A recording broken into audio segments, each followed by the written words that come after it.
Astatara Sata Sri Srimad His Divine Grace. A.C. Bhaktivedanta Swami Prabhupada Ki Jai. Anantakoti Vaishnavrinda Ki Jai. ISKCON Founder Acharya Srila Prabhupada Ki Jai. Grantaraj Srimad Bhagavatam Ki Jai.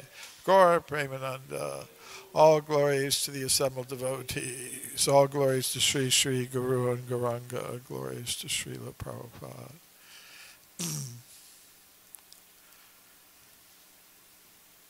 Om Namo Bhagavate Vasudevaya.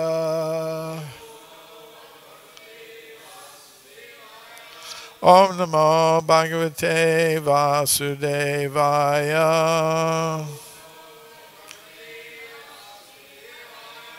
Om Namo Bhagavate Vasudevaya.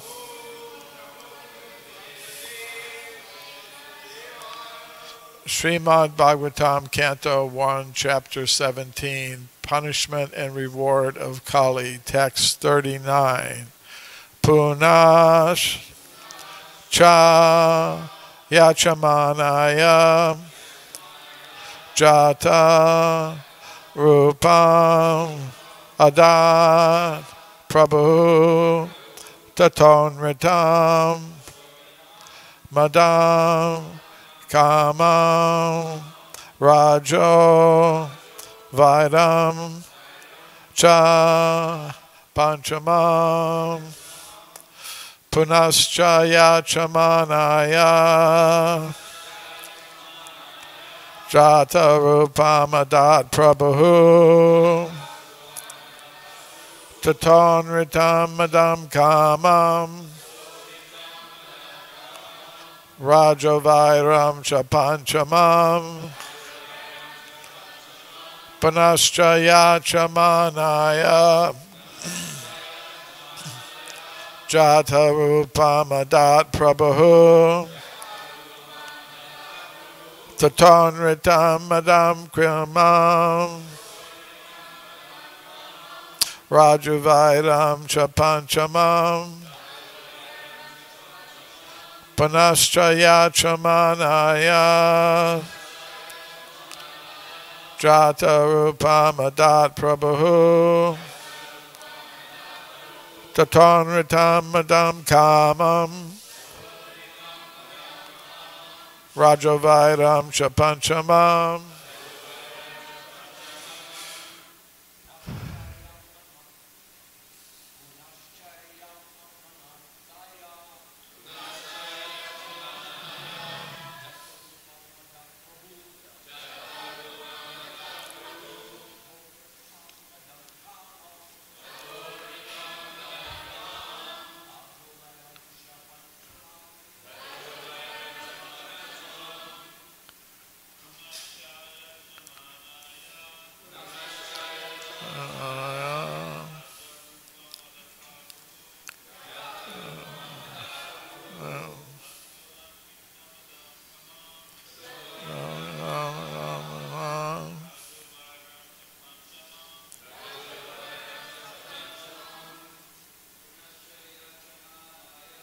punascha yachamanaya jata rupamadat prabhu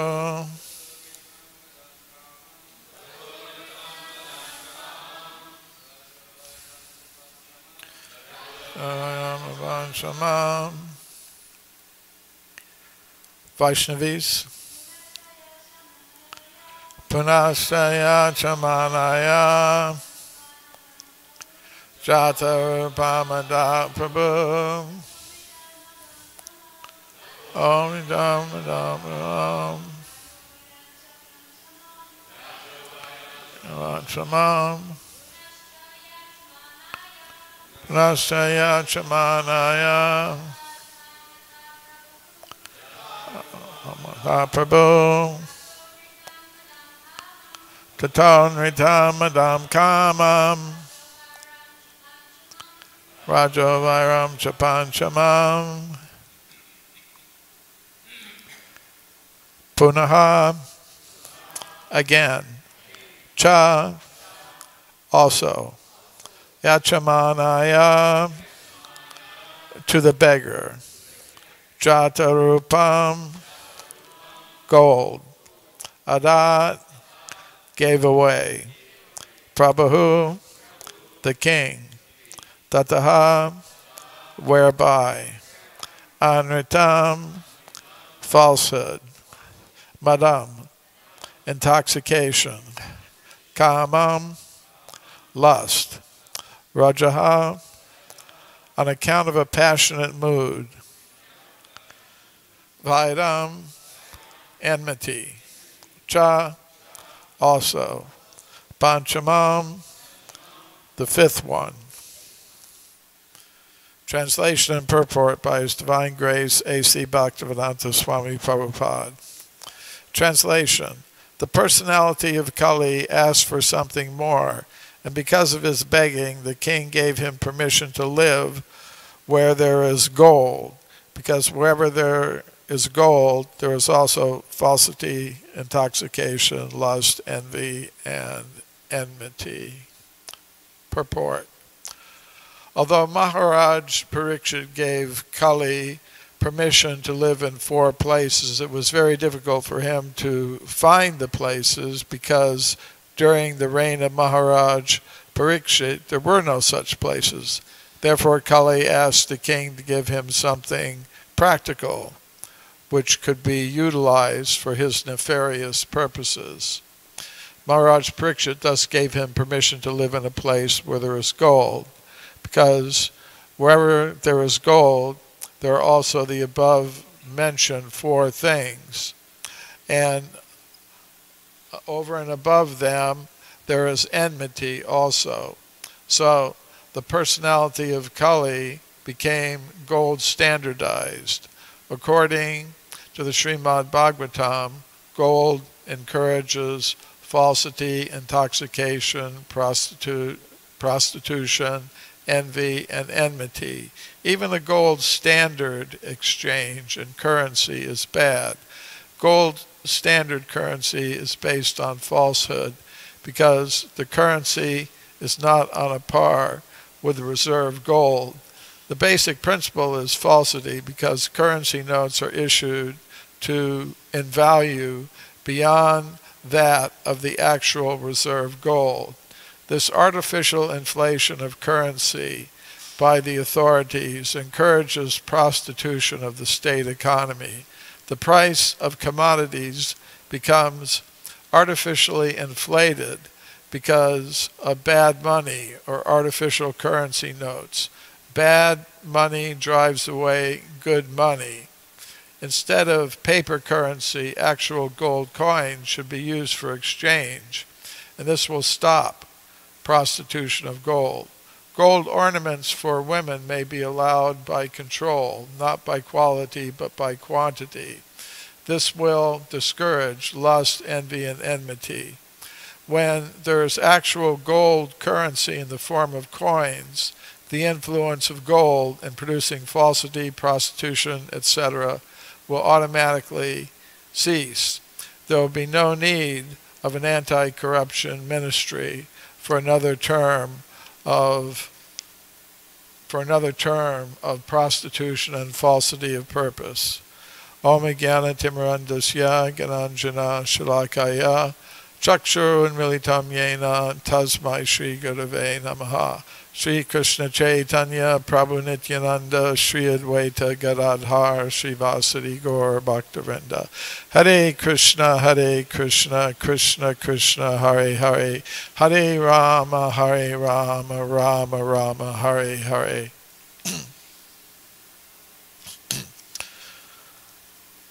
So in the first part of this purport, Srila Prabhupada mentions that Maharaj Parikshit gave the personality of Kali 4 places of residence, and those we learned in the previous verse were the places where gambling, drinking, prostitution, and animal slaughter were performed.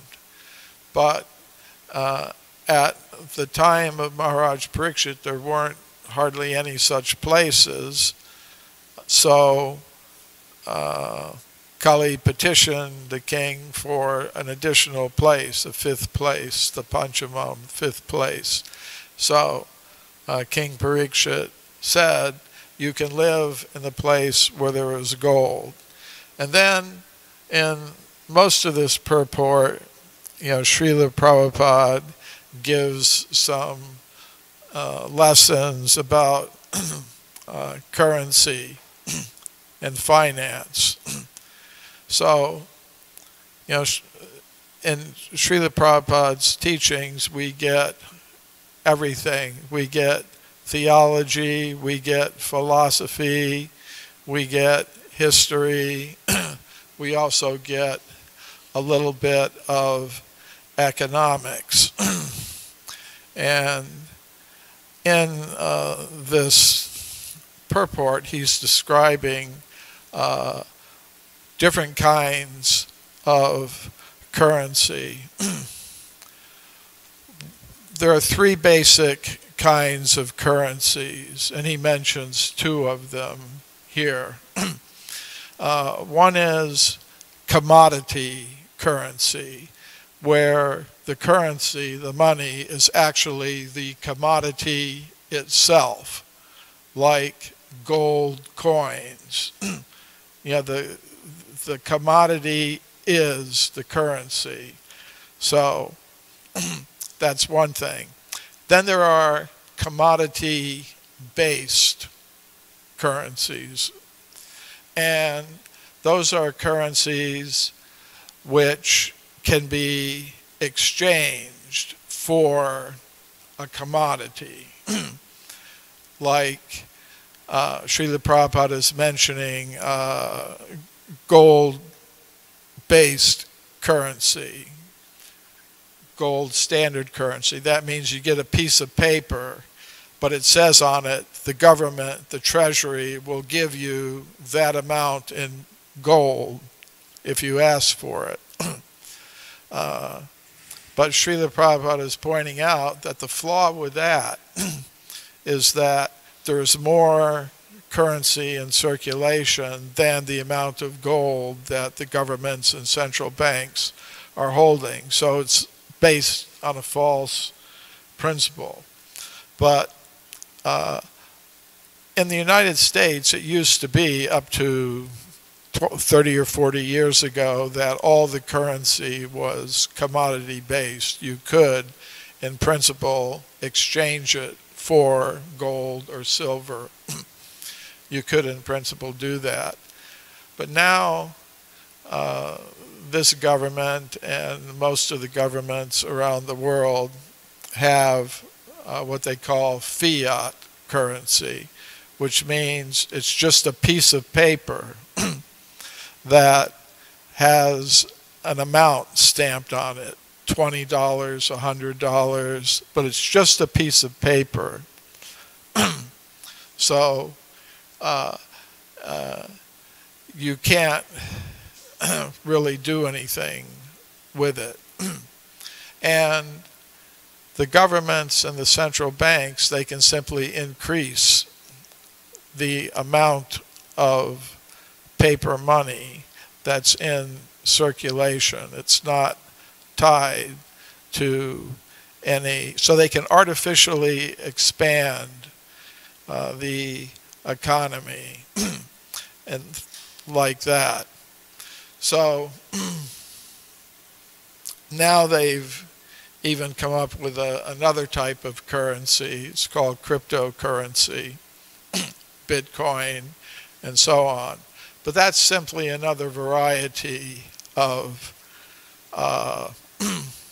fiat currency in the sense that there's no value to it on its own. It's not a commodity that itself has any particular value. It's just that a certain group of people agree amongst themselves and they think they have some way of ensuring that it works. But ultimately, it's not worth anything. If the internet all around the world suddenly went down, you have nothing. So it's another key concept that Srila Prabhupada is mentioning here. It's the difference between the face value and the commodity value of the currency. Say, if you have a gold coin and the amount that's stamped on the coin is equal to the value of the gold, well, then that's actually good. But what happens sometimes is that, like in the United States, they used to have a silver dollar, silver half dollar. And it was made of, up to about 1955, 90% silver. So your 50 cents and is the value of the coin, and it's 90% silver, which is a commodity itself. It has a value, so there's some equivalence. But at a certain point, the government decided to make it 40% silver. But the price of silver went up, and the money and the value of the silver was more than the amount, 50 cents, the face value of the currency. So people started taking the silver coins out of circulation and melting them down. So then they decided, okay, now we're just going to make it some base metal. And basically they're doing that. They've had to do that even with copper pennies. The copper in the penny was worth more than 1 cent. So people would take them, melt them, and get the copper.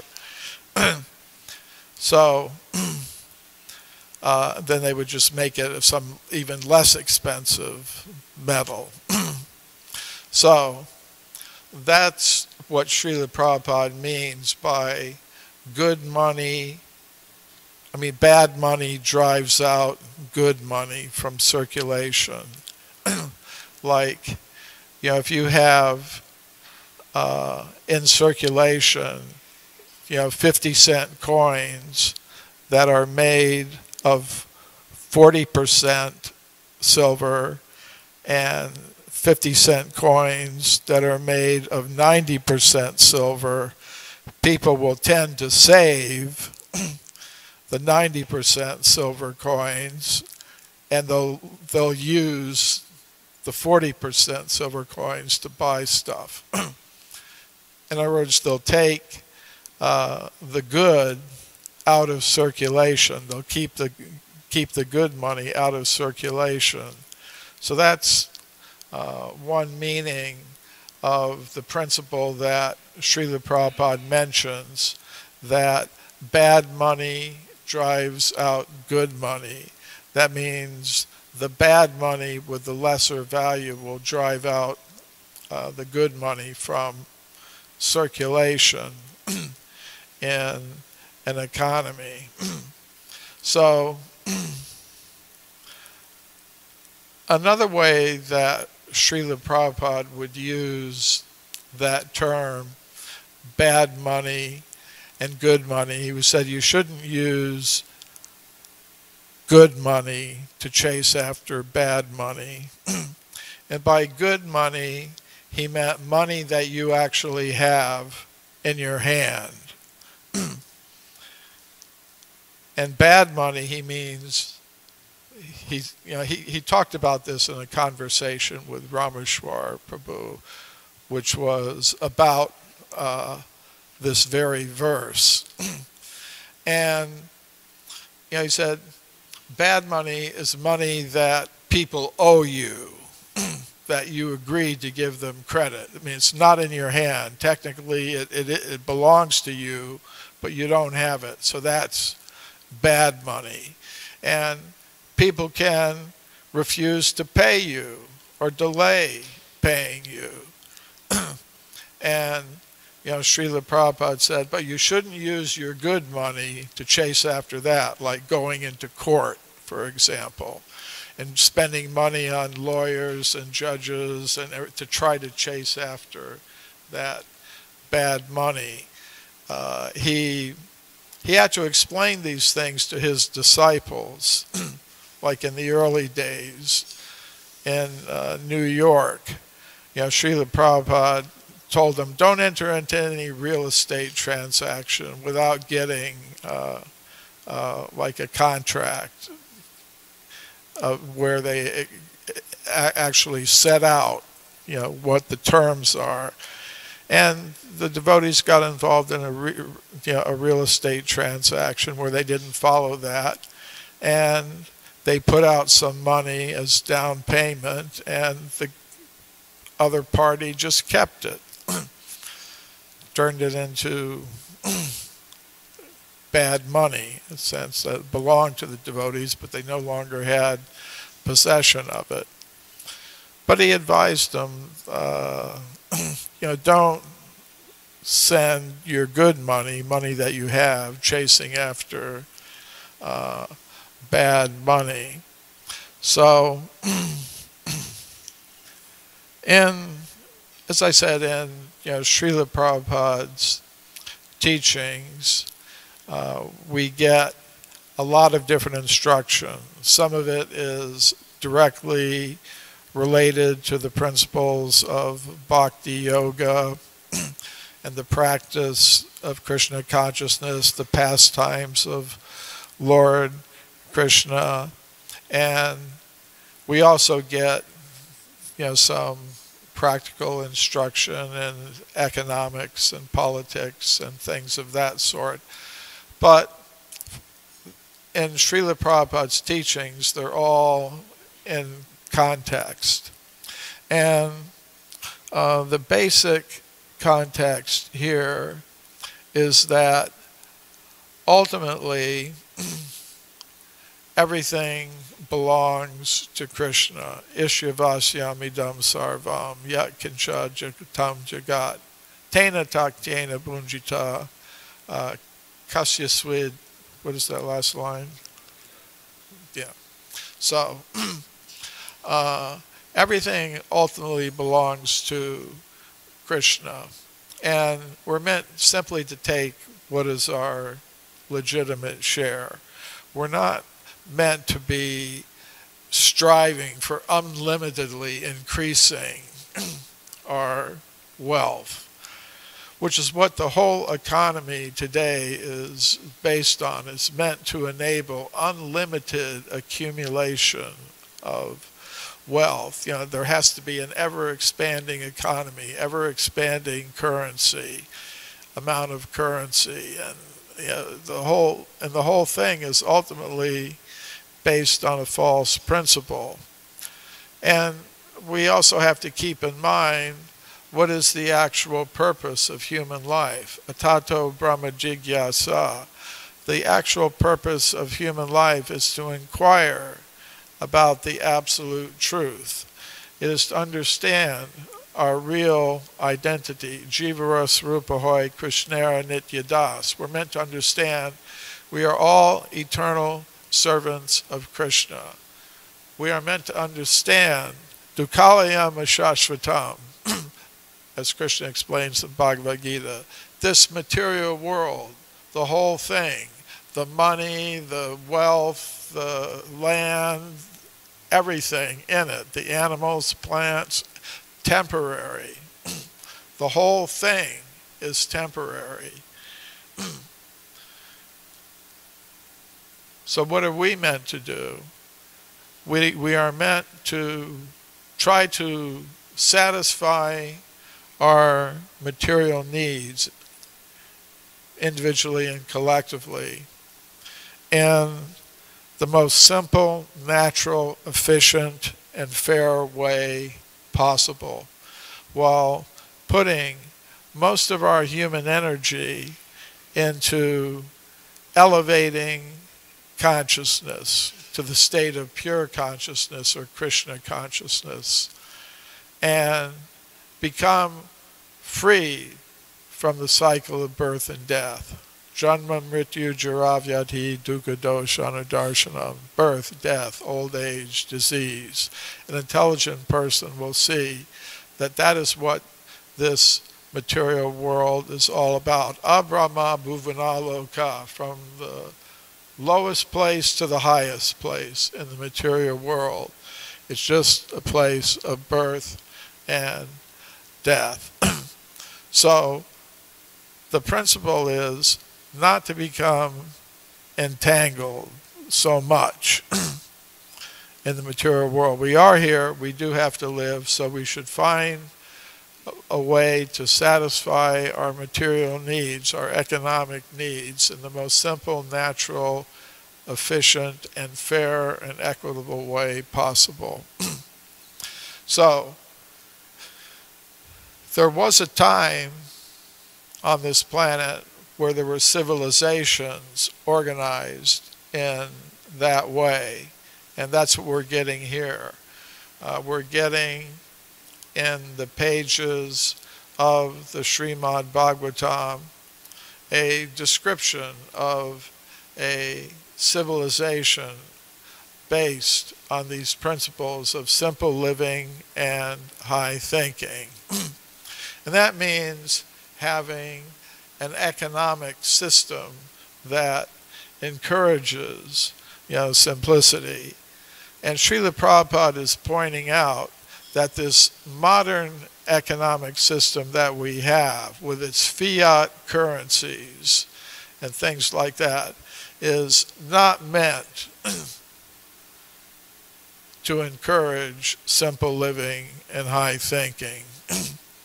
It's meant to encourage a very complex way of life, so that people who are in charge of the system can extract wealth and power from everyone by exploiting that system. And it's meant to encourage people to engage in ever-increasing material production and consumption. It's not meant to encourage simple living and high thinking. So Srila Prabhupada is just giving one element of a civilization, its economic system, what it should actually be based on if we want to actually have a civilization based on the true values of human life, that it's an opportunity to go back home, back to Godhead. So that is kind of the ultimate context of that Srila Prabhupada is placing this economic message that he's giving in this purport.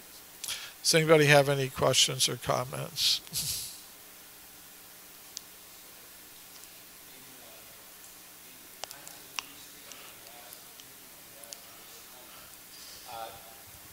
The accumulation of gold always was required to have it in their treasure, the accumulation of gold. They gave value to the gold. But I'm just thinking, how will ordinary people or the citizens will exchange just to obtain their needs? There's another aspect of the economy in Vedic times, and it's also something that's coming back into fashion in the modern world, and that's the barter system, where basically one exchanges commodities. Like if you're protecting cows, then you can get milk and cheese, and you can exchange that for other necessities of life, like clothing and furniture and other things. So there was also this barter system. And I mean, especially in countries where there's hyperinflation and the currency essentially becomes worthless, like in Venezuela today.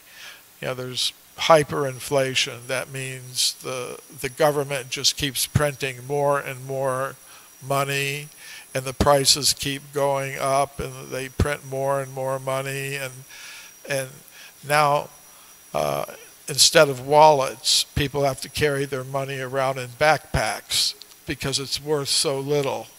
And they don't even count it in the stores. They weigh it.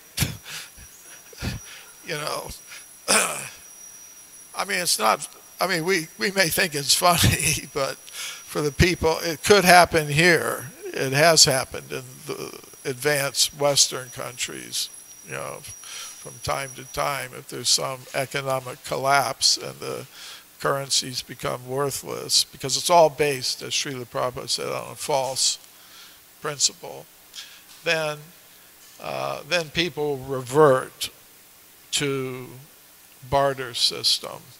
Like one of the things that they use for bartering, it has to be something, you know, that's easily transportable and doesn't decay. Like if you have some milk, it'll decay, you know, it'll spoil.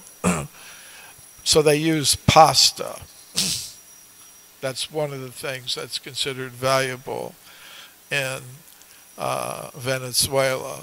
So you can go and, you know, exchange, you know, a pound of pasta, you know, for something, some coffee or whatever else you may need. So that for the ordinary people, barter system is there. And Srila Prabhupada also pointed out that the idea for ordinary life is self-sufficient, you know, village life. So that if in your village you're producing most of your necessities and you can exchange them among the people of the village, then you don't need any currency or anything to buy anything else because you're self-sufficient.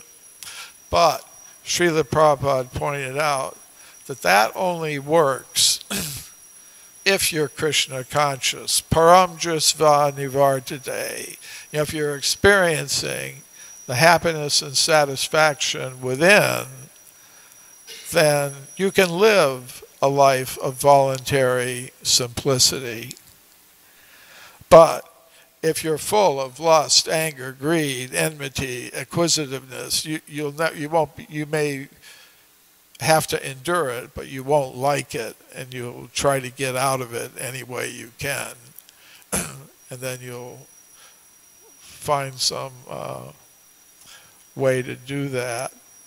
So the basic principle, you know, because Srila Prabhupada said, like, they had this idea in communism. He was saying Marx had this idea, but there had to be a dictatorship to enforce it, because they call it the dictatorship of the proletariat, you know, to kind of keep things in order.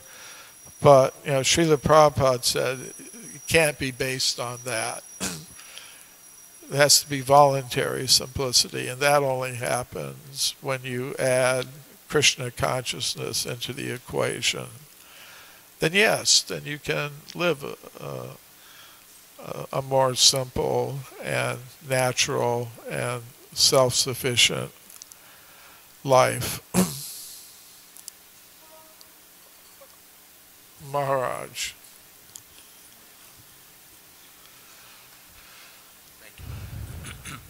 Thank you for a very nice class for Drutakarma Prabhu. And it just reminded me when you were speaking about bartering that we find that even in Krishna's time, when he was just a little, almost a tot, he used to watch his parents do trading with sellers and along the streets. They would give milk products, and for milk products, you would get grains. Also. Yeah, exactly. So for Krishna, trying to imitate them, he took a pile of grains in his hands, and because he had little hands, the grains kept falling out. And by the time he got to the fruit seller who was outside, with whom he wanted to make an exchange, there's just a few little grains left. But anyway, he felt that he would at least give the grains, and whatever he could get, that would be fine.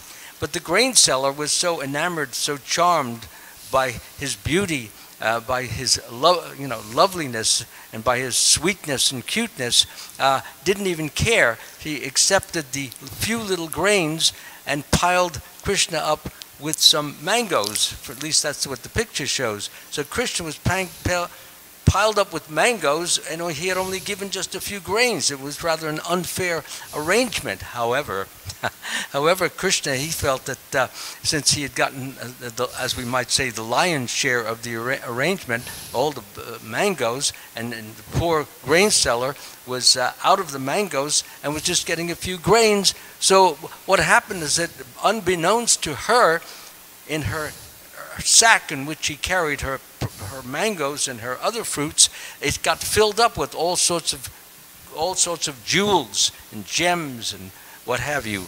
So a very important and valuable point, as you're making many nice points, was made by that, is that whenever you give Krishna anything with your love, and you try to give even more than what you feel you have gotten, Krishna not only not forgets this, but he doubles and triples and quadruples the exchange, so that the grain seller actually had so much gold and silver and jewels in there that she really never had to do any more fruit selling. So the point is this, as you never are a loser when you give to Krishna. In fact, you're always the gainer, and we should always remember that, even if sometimes it may appear that we are the loser. We're always the gainer.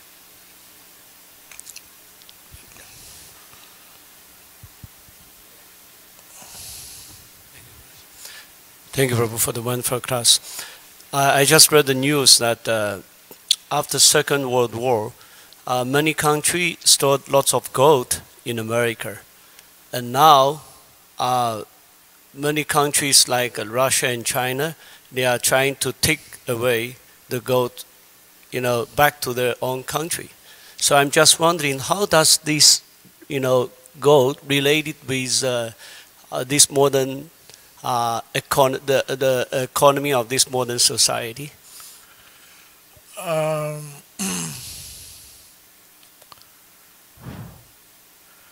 mean, it's technical information. After World War II, the leaders, the finance ministers and leaders of all the nations of the world got together at a place called Bretton Woods, and they decided they were going to have a gold-based currency system. And they set the price of 1 ounce of gold at $35 US. And that was the international agreement. So all their currencies were gold-based, and the price was set 35 cents, not 35 cents, $35 per ounce of gold. So that was the whole economic system. But now they've all gotten away from having gold-based currencies, and everything is based on, they have some financial rules and regulations, but basically the dollar is the main world currency, and everything is based on that. So, but again, it's, as Srila Prabhupada said, it's based on a false principle. It's all based on a false principle, because none of the currency is actually, for an ordinary person. An ordinary person used to be able to go and get gold from the treasury. Nobody can do that anymore. It's all just based on the authority of the government. And the government says, this is the currency. You have to accept it. That's the law. If you go into a shop with some money here, some dollars, they have to take it. It's just the law. So, the whole world economy is just based on a false principle. And there are certain people who benefit from that. And, it's a symptom of the age of Kali, basically. So, Srila Prabhupada is recommending another system here. But the basic thing, again, to put it in its larger context, is what is this material world with all its gold, its currencies, its kings, its governments, its society, friendship, love, all the plants and the animals, the rivers, the oceans, everything. It's all ultimately temporary. It's meant to be used in Krishna's service, that's all, because Krishna is the ultimate proprietor. And we should just be taking our legitimate share, which Krishna sets in the ultimate sense. Simple living, high thinking, go back home, back to Godhead. Srila Prabhupada ki jai.